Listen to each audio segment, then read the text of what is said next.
Hey, what's up, YouTube? This is Ed Wu, and I'm here to show you my iMac 2020 unboxing and setup video for music producers. So let's get started. Hi there.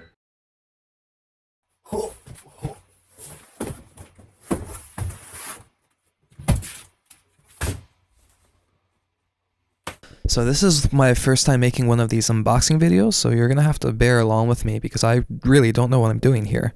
However, I'll try my best to explain what I got, show you everything through the best iPhone cinematography skills I have, and the reasons why I think that it is one of the best value computers for music producers in 2020. Well, 2021 too, but you know.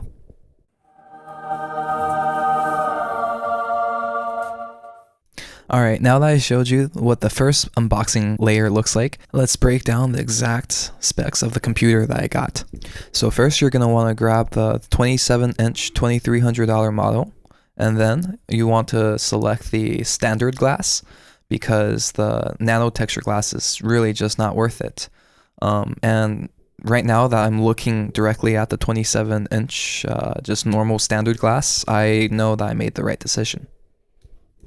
For the processor, I chose to upgrade to the 10th core i9 processor over the 8 core i7 processor, even though, as you can see here, the 8 core i7 processor might actually be a better value for money processor, as both processors are faster than the 8 core Mac Pro and the 8 core iMac Pro from 2019 and 2017.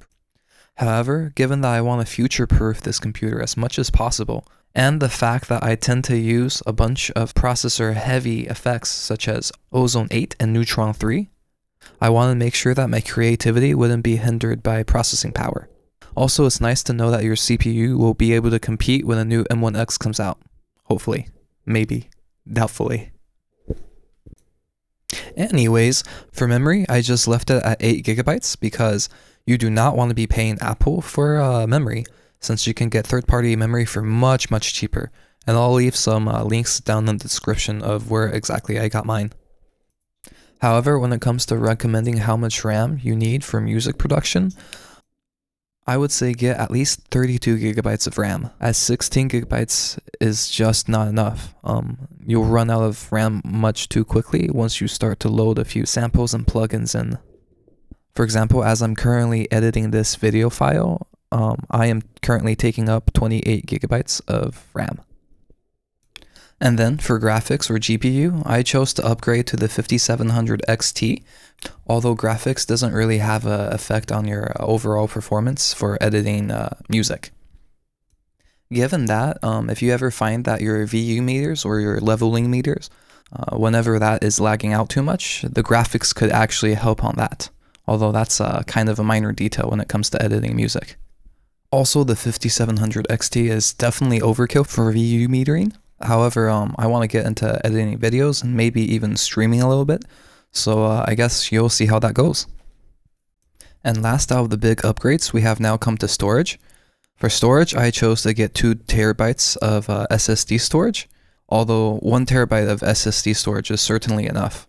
I would stay clear of 512 gigabytes just because I do not believe that is enough for any serious music production work.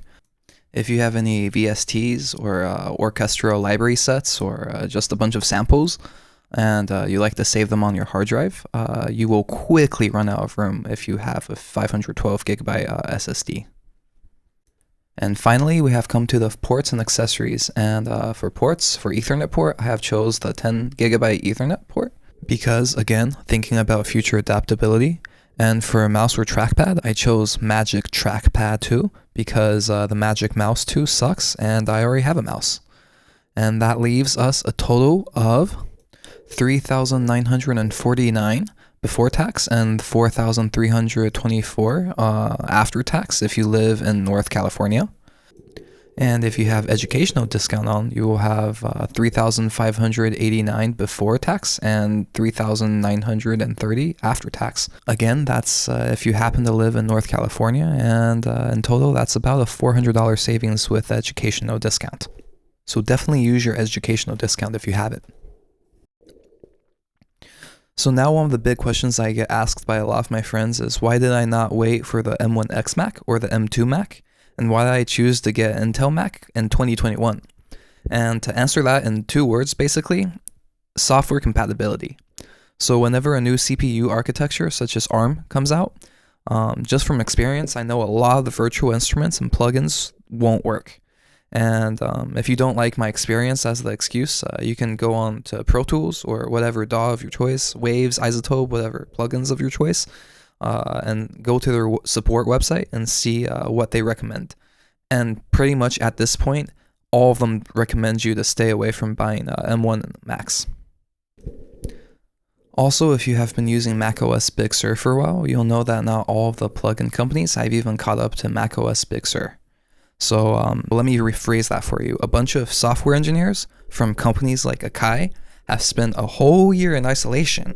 And anyways, the chances of that M1X will come out very soon and that all of my plugins will work on it is quite slim. So that is pretty much the main reason why I chose to stick with the Intel Macs. As a content creator, I need to know that I won't be sitting around for the next 2 years waiting for all of my plugins from my favorite companies to start working on the new architecture before I can unleash my creativity. And so there you have it. Those are the reasons why I think that the 27-inch Intel iMac is the best computer you can buy in 2021 when it comes to artistic and creative work.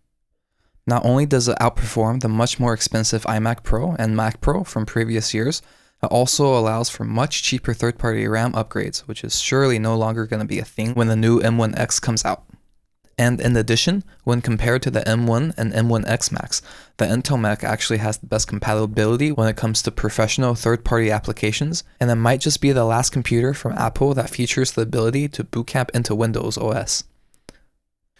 So when you combine all those factors and take into consideration the GPU shortage of 2020 and 2021, I really do think that the upgraded Intel iMac 27-inch is the best option for my creative workstation. At least those are my thoughts, and you can feel free to disagree with them. And if you do, I would honestly love to know why down in the comments, and maybe what are some choices that you think are great and may have bought. I hope you have enjoyed this video, and I know this is probably not your typical unboxing video, but I'm pretty sure there's already plenty of unboxing videos on this model of computer 10 months ago with much more famous faces and much more expensive cameras. Anyways, so if this has helped you in any way, please leave a like on this video, and every subscribe really does count. It's free for you, and if you've made it this far into the video, you should totally,